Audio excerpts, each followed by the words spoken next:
औज़ुबिल्लाहि मिनश्शैतानिर्रजीम। बिस्मिल्लाहिर्रहमानिर्रहीम।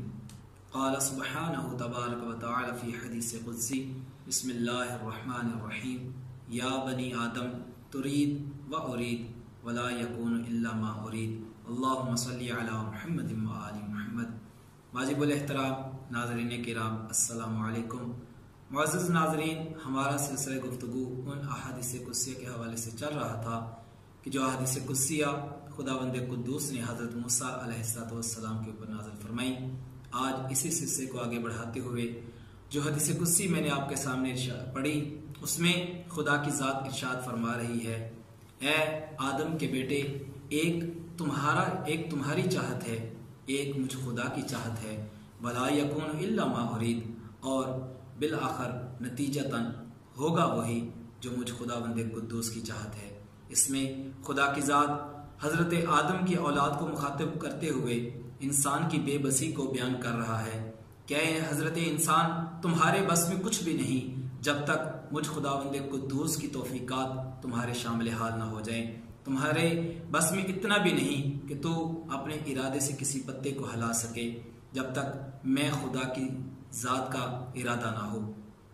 ज़ान मोहतरम, यहाँ पर एक छोटा सा वाक़या आपके सामने बयान करना चाहता हूँ कि एक आलिम दीन बयान कर रहे थे कि बाज़ लोग ये कहते हैं कि मैं खुदा की इबादत को खुद अंजाम नहीं देता, मेरा दिल नहीं करता कि मैं खुदा की नमाज को अदा करूँ, मैं खुदा की इबादत किया करूँ।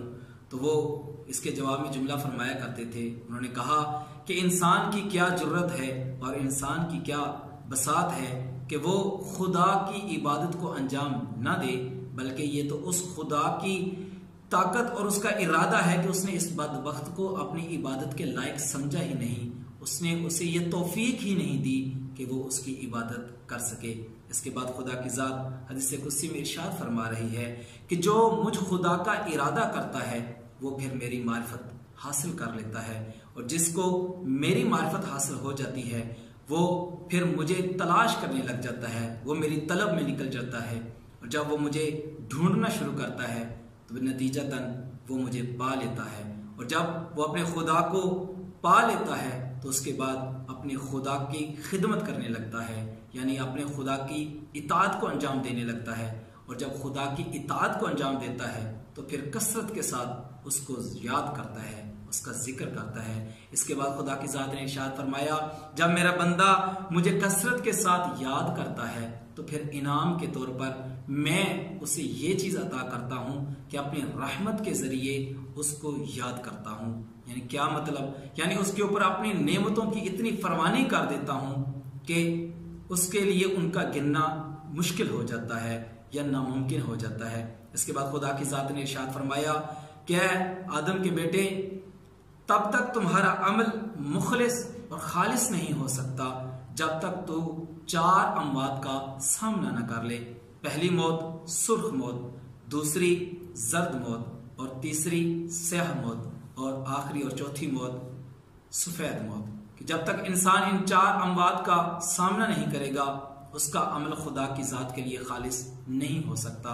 खुदा से पूछते हैं कि परवरदिगारा, इससे मुराद क्या है? तो खुदा की ज़ात ने खुद हदीस क़ुद्सी में आगे इसकी तफसील को बयान करते हुए इरशाद फरमाया कि जो सुर्ख मौत है वो ऐसी मौत है कि इंसान किसी के ऊपर जुल्म नहीं करता, इंसान किसी के साथ ज्यादती नहीं करता। जो इंसान किसी के ऊपर जुल्म न करे, किसी के साथ ज्यादती न करे, ऐसे इंसान का गोया कि उसने सुर्ख मौत के साथ मुकाबला किया है, और जो इसमें कामयाब हो जाता है वो खुदा के नजदीक काबिल रहम हो जाता है। इसके बाद दूसरी मौत को जिक्र करते हुए इरशाद फरमाया कि दूसरी मौत है जर्द मौत। यानी क्या मतलब, ऐसी मौत कि जो तंगदस्ती वाली मौत है। अब तंगदस्ती में कोई चीज भी आ सकती है, तंगदस्ती माल के एतबार से भी मुमकिन है, तंगदस्ती औलाद के एतबार से भी मुमकिन है, तंगदस्ती दोस्त और अहबाब की किल्लत की वजह से भी हो सकती है। जो भी चीज आप तसव्वुर कर सकते हैं तंगदस्ती में, उन तमाम के बारे में खुदा की ज़ात इरशाद फरमा रही है कि अगर इंसान के ऊपर तंगदस्ती आती है और वो उस पर सब्र कर लेता है तो फिर वो मेरे नज़दीक काबिल रहम हो जाता है और उसका अमल मेरे लिए खालिस हो जाता है। तीसरी मौत को जिक्र करते हुए इरशाद फरमाया कि तीसरी मौत है स्याह मौत। क्या मुराद है स्याह मौत से? खुदा की जात ने इरशाद फरमाया कि स्याह मौत से मुराद यह है कि वो इंसान कि जो अपनी ख्वाहिशात की मुखालिफत करता है, यानी मेरा दिल करता है कि मैं गुनाह करूं लेकिन मैं गुनाह नहीं करता, उस खुदा के लिए मेरा जहन इस बात के लिए आमादा होता है कि मैं किसी को तकलीफ पहुंचाऊं लेकिन मैं ये तकलीफ किसी को नहीं पहुंचाता, सिर्फ उस खुदा के लिए। तो पता चला जो इंसान अपनी ख्वाहिशात नफसानी की मुखालफत करता है तो फिर उसका अमल खुदा की जात के लिए खालिस हो जाता है। और चौथी मौत के जिक्र करते हुए खुदा की जात ने इरशाद फरमाया वो है सफेद मौत, यानी लोगों से किनारा कशी इख्तियार करना।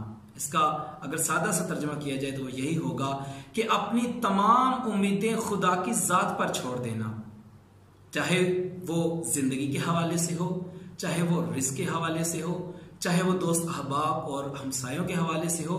जिस एतबार से भी उसकी किसी से उम्मीद है वो फकत और फकत जाते खुदा होनी चाहिए, इसके अलावा कोई फर्द नहीं होना चाहिए। जो शख्स इन चार अमवात का सामना कर लेता है और इसमें कामयाब हो जाता है तो फिर उसे किसी चीज की टेंशन नहीं लेनी चाहिए, कोई परेशानी नहीं लेनी चाहिए, उसका अमल खुदा के नजदीक खालिसतन लिल्लाह हो जाता है। दुआ है परवरदिगार से कि अगर हमारा सामना इन चार अमवात में से किसी एक मौत के साथ हो जाए तो खुदा की जात हमें इन अमवात का सामना करने और इनमें कामयाब होने की तौफीक अता फरमाए। अस्सलामु अलैकुम वरहमतुल्लाहि व बरकातहू।